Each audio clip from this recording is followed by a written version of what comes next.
Hey, what is happening, guys? Soul3 here, and welcome back to Dark Souls 1. So, with Hell's Fortress done, and the Iron Golem dead, eventually, we are moving swiftly along to Anor Londo. So, I realised at the end of the last video, I know I said I was going to try and do Anor Londo all in one video, but Anor Londo is quite a big area, so I might have to split this across two parts. I'll explain why when we get there, because it'll be easier. I could explain it now, but it'll be easier to try and explain it while we're actually in the area, because otherwise it might not make a lot of sense. Just a heads up for future reference, from probably this video onwards, the parts are probably going to be upwards of an hour long. Because all the remaining areas, with the exception of the DLC, are quite long. That's why I think Anor Londo will probably take up about 2 parts. Catacombs will be its own part. Tomb of the Giants will also be its own part. The Duke's Archives I could probably do all in one video. The Demon Ruins and the Lost Izalith will take probably about 2 or 3 videos. I'm not looking forward to going there. And Sif will do... I mean, I could do Sif New Londo in one video, I suppose. That will probably be over an hour. Depends how much trouble Sif gives me. But anyway, I was going to point this out. I forgot. I meant to put this out at the end of the last video, but I forgot. This wall, if you've played Elden Ring, it looks like the Wall of Thorns that appear at the Erd Tree after you beat, is it Morgoth in the capital? Yeah. When we get to Elden Ring, I'll show you what I mean. Because it's weird, because over the other side of this wall is Anor Londo, so, like, what's the point of that ring? Surely it could just go through this wall. I don't know. Dark Souls 1 is notoriously unfinished in various places. It's not even just like a fan theory or anything. Miyazaki himself has confirmed it, so... But anyway, examine the Ring of Light.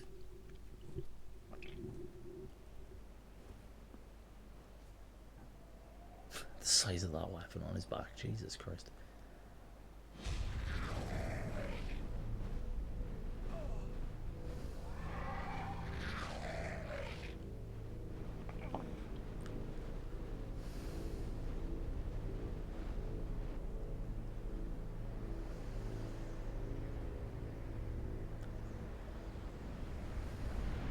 There it is.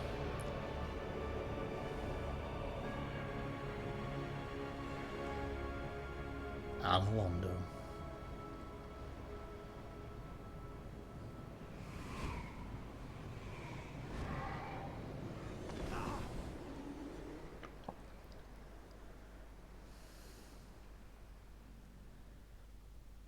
So this is not there's a pop-up.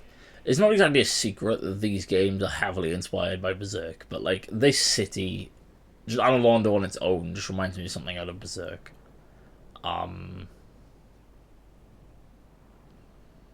It's really cool, though. Anyway. The Haligtree area in Elden Ring, where Melania is, it reminds me a lot of Anor Londo. I don't know why. I mean, they probably took... I think probably the Haligtree is probably Elden Ring's equivalent of Anor Londo. So it's down there we're going. All the doors, all the way at the back there, that's where we're going. I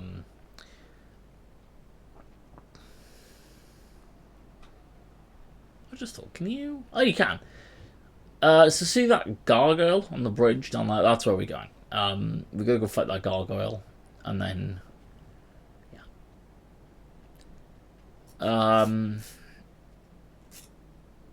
It's weird because this game, these games I should say, do what not a lot of other games don't. Is that everything you see? Oh, bloody hell! No wonder Salah is looking for his bloody son. It's all the way over there. A lot of the things you see in the distance, so like this castle and stuff, you go to, like. In other games, you get like stuff that's painted in the background, and you're like, "Oh, that's cool. What's that?" Like, but like, it's not explorable. With these games, everything you see, you can go to, pretty much, unless it's very obviously out of bounds. So these knights, they do come back in a bit. You fight them up with them doors, but these ones aren't. These ones aren't aggressive for some reason. I always get confused about that because there's two in here as well. There's a. I can't remember if if I get too close, they become aggro. I mean, these guys aren't that difficult to fight. I suppose I could fight them. Just fighting two of them at once is a pain. Except for when I kill them in two swings. The bonfire's over there, so I'm not that worried. Ow.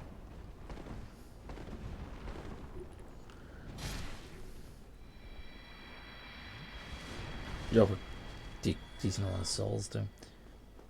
So, this is a chest. Can't remember what's in this chest. Demon tie now. Okay. You can kill him if you want, but you don't have to.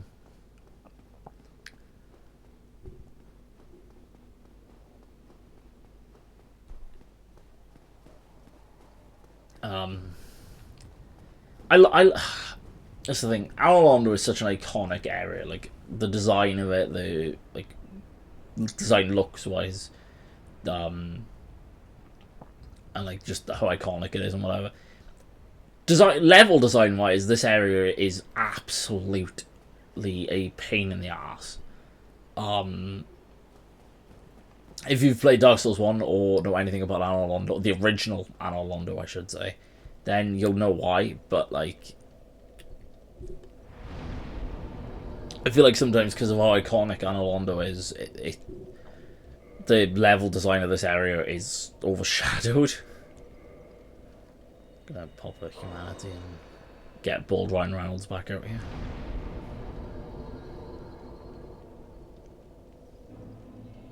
I forgot to point this out too, because it's the same with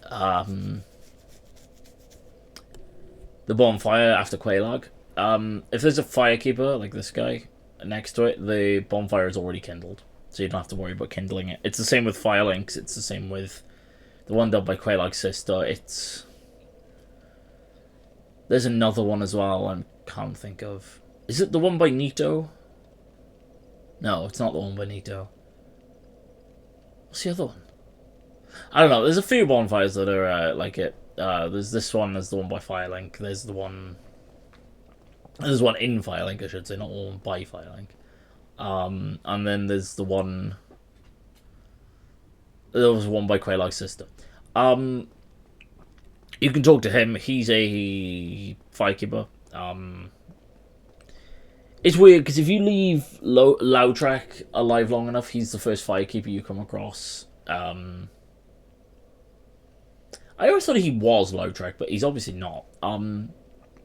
He's the first firekeeper you come across after Lautrec kills What's-Her-Face in Firelink, the firekeeper. I say What's-Her-Face like she has a name. She's just known as the firekeeper. Well, you are a rare visitor. Welcome to the lost city of Anor Londo, chosen undead. If you seek Lord Gwyn's old keep, exit here and head straight yonder.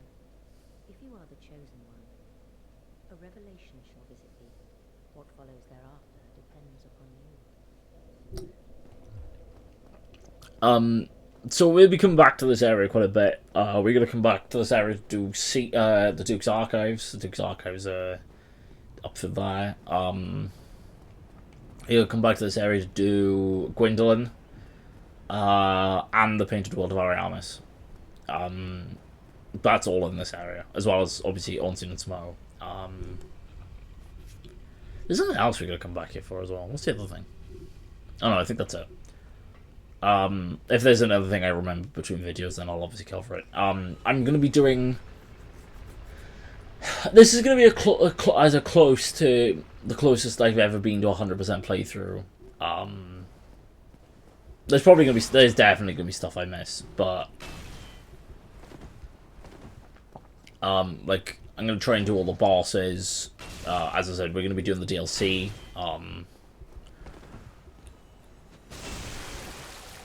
As well.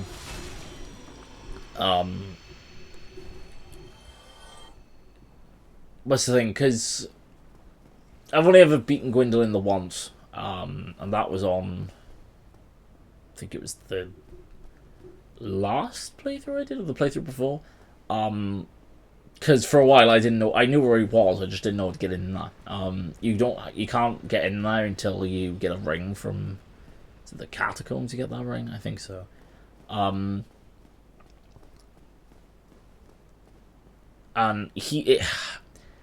it's a cool fight, but it's really. I thought it'd fallen off the edge. Really tedious. If you've seen the Gwendolyn fight, you'll know it's a seemingly infinite corridor, and you've just got to chase him down it. Spoiler alert: it's not an infinite corridor, but it does go on for like 10 minutes. So that's what I meant by a seemingly infinite corridor. So these are the Painting Guardians. These guys are all over this area, these rooftops, and they're all down there.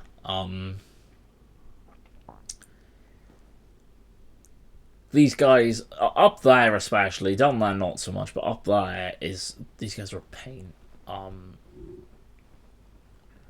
Because, Dark Souls 1 turns into a platformer real quick. I wish I was kidding. See what I mean?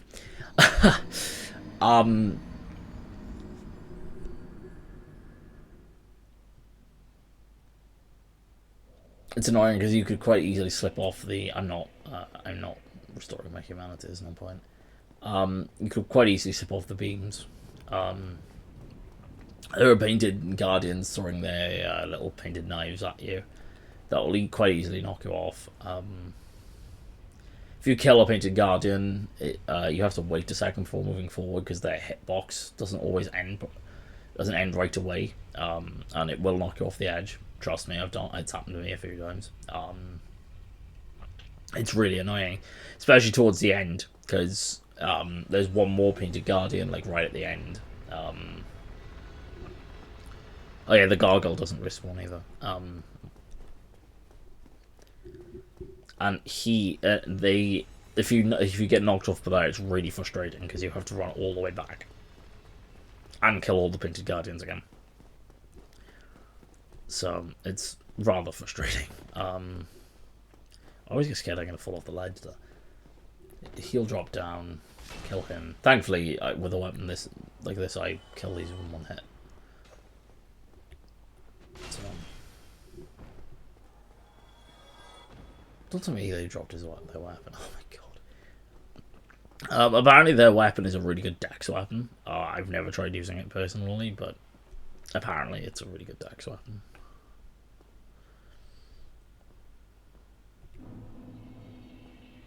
I've only ever done one dex playthrough of this, and that was with the Uchi-Katana, and the Uchi-Katana was a lot of fun.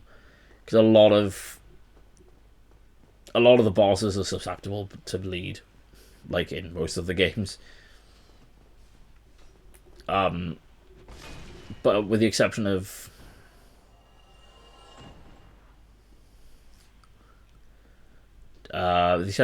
Dark Souls 3, because they nerfed bleed heavily in Dark Souls 3.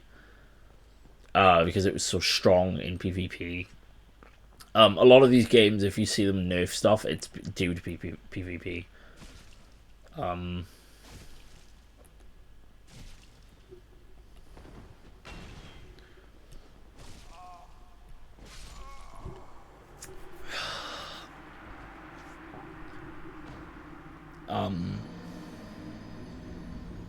And it's really annoying because a lot of people like myself don't play these games for PvP. Because believe it or not, the Dark Souls community can be one of the most toxic communities in gaming. Because like when Elden Ring came out, everyone was like, "Oh, if you use Mimic Tier, you're not playing the game right." I'm like, you play these games to have fun. You don't play these games to give yourself a stress-induced heart attack. Like, That's why I'll summon anybody I can for boss fights. Unless I know what I'm doing, like the Ornstein and Small fight that's coming up now. I'll be summoning Celaya for that fight because he makes the fight so much easier. Not so much in phase two. In phase two, Ornstein and Small, depending on who you kill first, is actually pretty easy. Piece of advice: if you end up fighting Ornstein and Small on your own, for whatever reason, kill Ornstein first. Super Smo is way easier than Super Ornstein. Because Super Ornstein probably has the most annoying moveset of the two, and if you kill Smo first, Ornstein, you basically fight a giant Ornstein with the same moveset and lightning. Actually, even more lightning. Because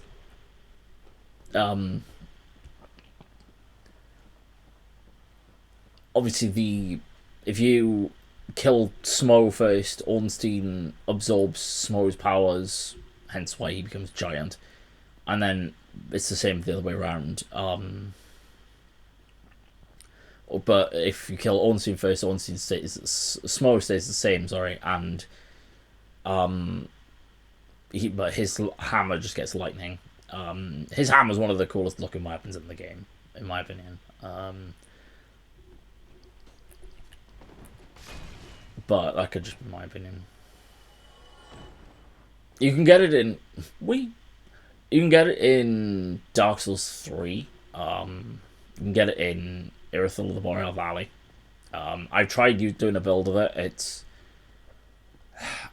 because you get it so late. It's oh,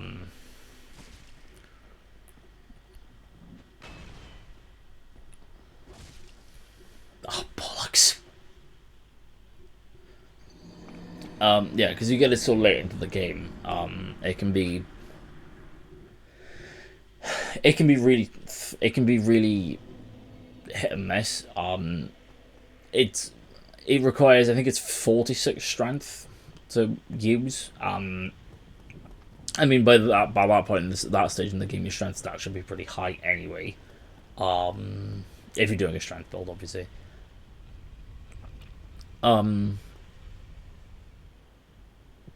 But like the pros weigh out the cons, because while it's a fun weapon to use,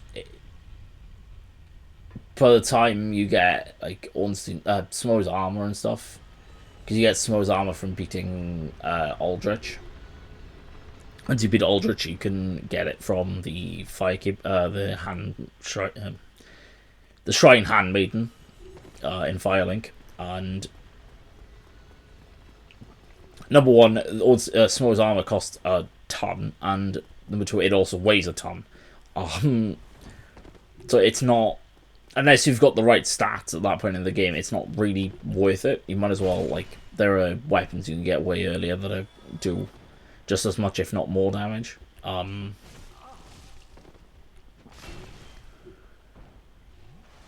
Which is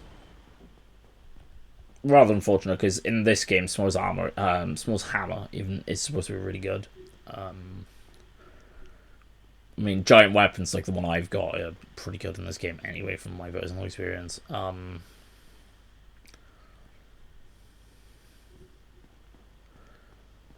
hate doing these beams. These beams are a pain.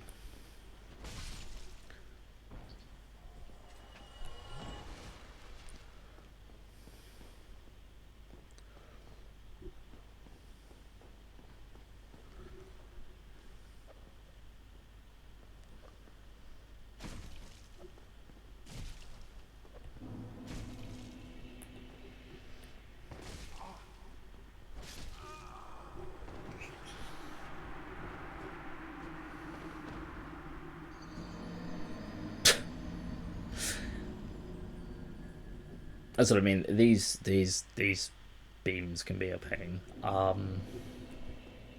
This is what I meant when I said I was going to be probably this is probably going to be a 2-part episode.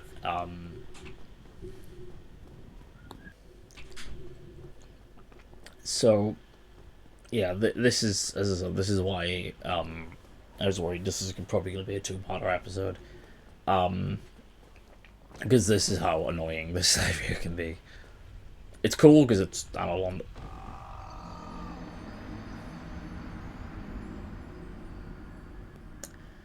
Okay, I meant to do that. I thought I was going to survive that, but clearly not.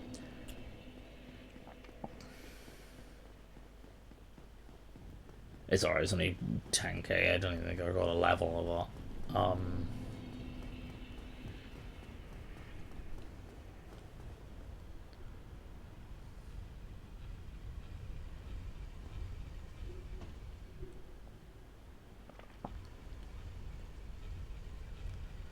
I want to see if it gets to the point where I'm just dying over and over to this area. I might just skip ahead until I'm past the beam guys. But at the same time, I don't think it'll be an issue.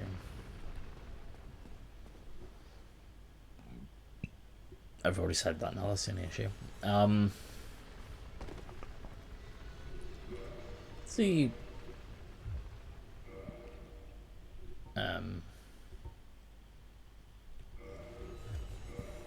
D5. Okay.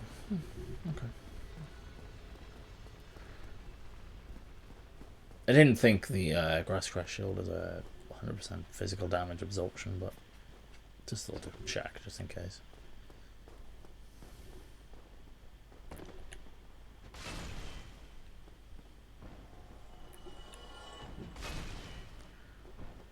I'm determined to do this. I don't. Even if it gets to the point where I get through this bit and then finish up the video, I'm determined to do this. Oh,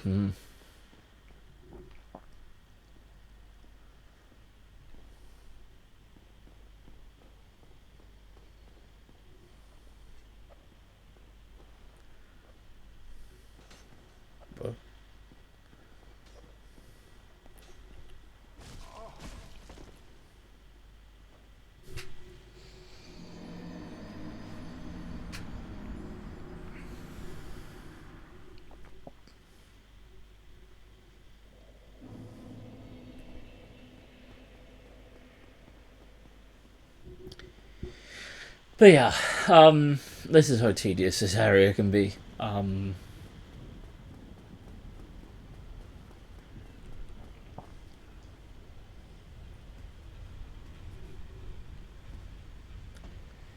It's one of the things, but it's, you know, just part of the game, right?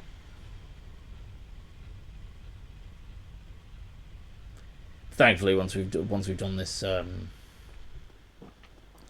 once we've done this beam bit and lowered that bridge over there, we don't have to ever do that beam bit again. So, you know, it's frustrating, but it's only frustrating once.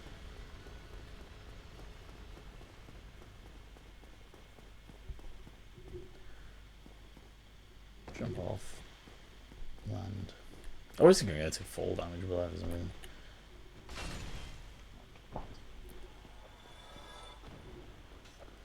We get sidestepped. Okay.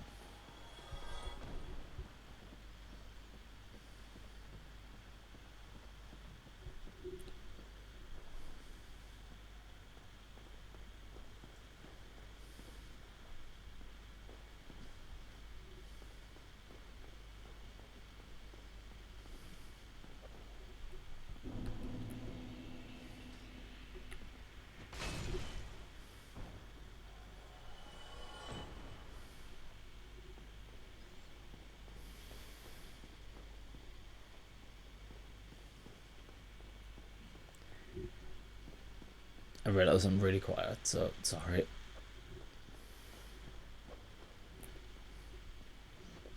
Oh, come on!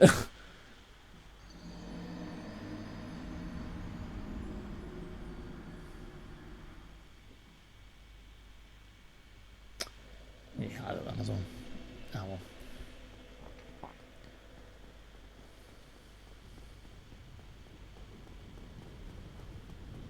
It's fine. It's not the end of the world.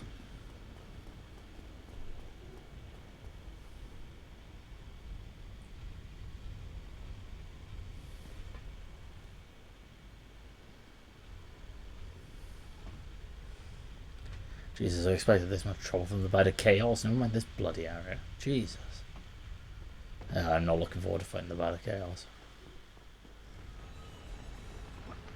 That boss is a pain in the ass.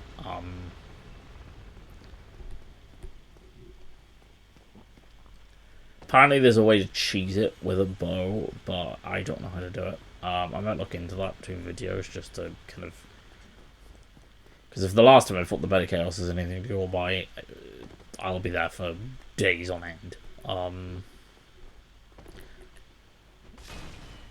But hopefully that'll be the case. Although if this is anything to go by. One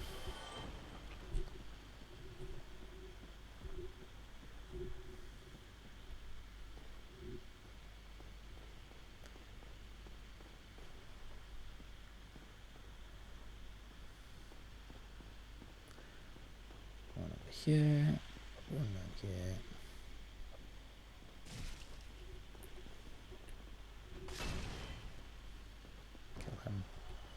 Heal.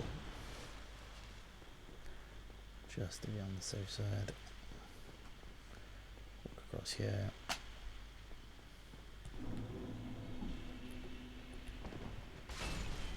Kill him. Throwing knives. It's funny because these guys are quite a good farm for throwing knives. Or humanity from him as well. Nice.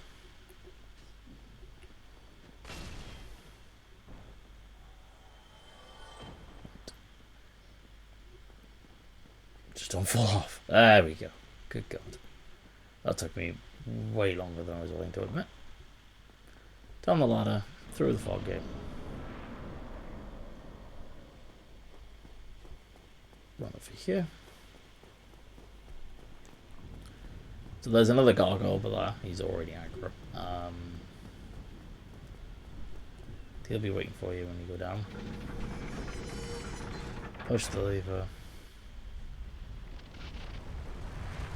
I'm so used to skipping these cutscenes, it's not even funny.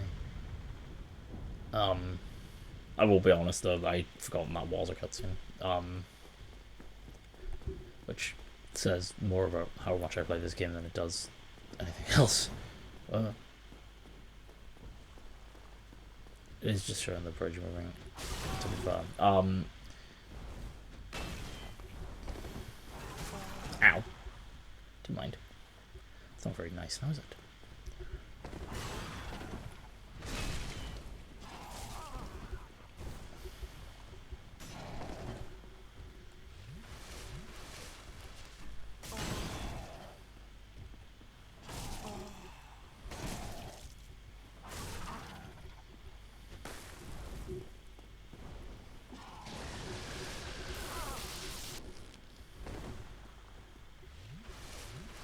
Let's go more back to the bonfire, that's all I'm saying.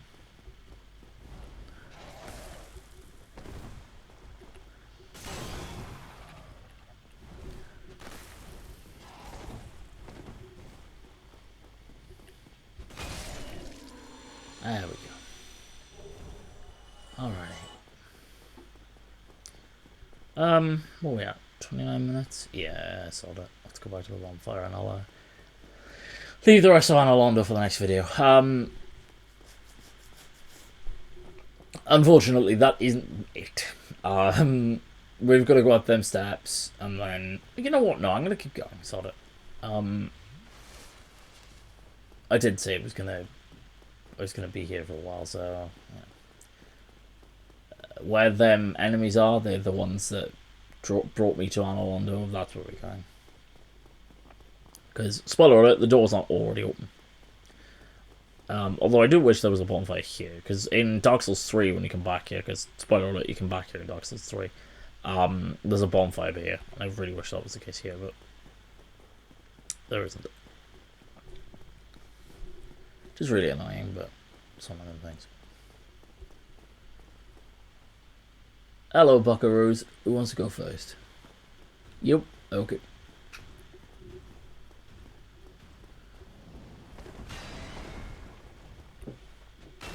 It's really sad that I fought these guys in it so much that I know pretty much their movesets off by heart. Ow. I say that and then take damage. I mean, I've run out of stamina to be fair, so that's my own fault.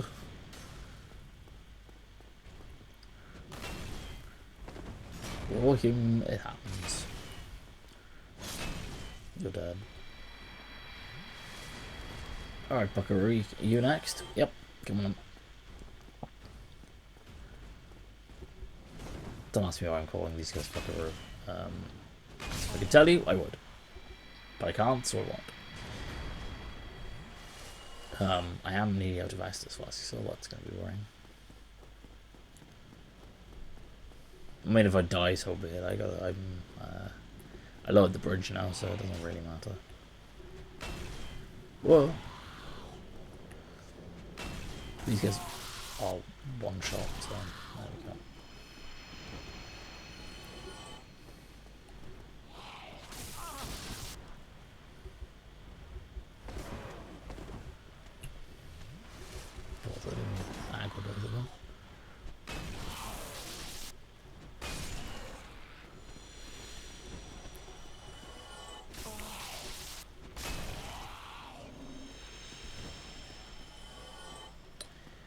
Down here.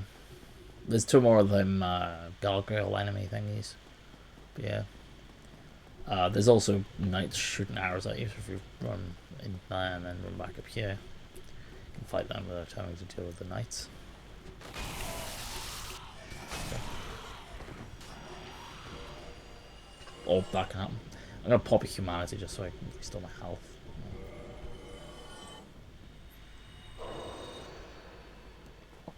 It says restore a large amount of your health, but I think it refills your health bar every time. So just run there, because you'll see the arrows. There they are. Like Dory says in Finding Nemo, just keep swimming, but in this case, just keep running. Run up here. Dodgy arrows. Kill the knight before he kills you. There we go. That has to be the one of, if not the first time I got through that first try.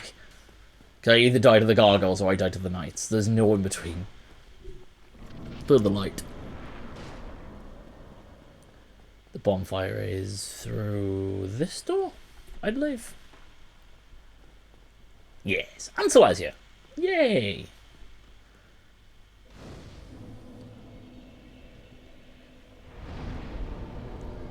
Good balls around, let's back out here.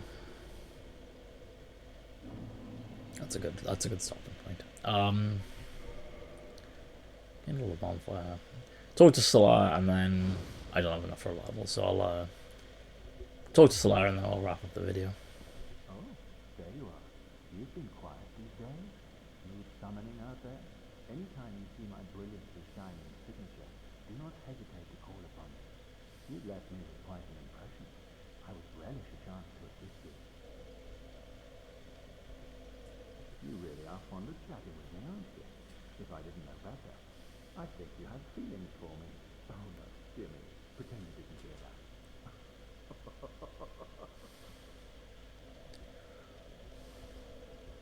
You really are fond of Okay, you're just saying the same thing over and over.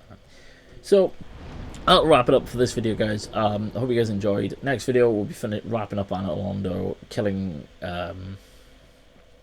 Pokey Bitch and Big Bitch with Solar, and then we'll get on with the rest of the game. So, hope you guys enjoyed, and I'll see you in the next one. Bye!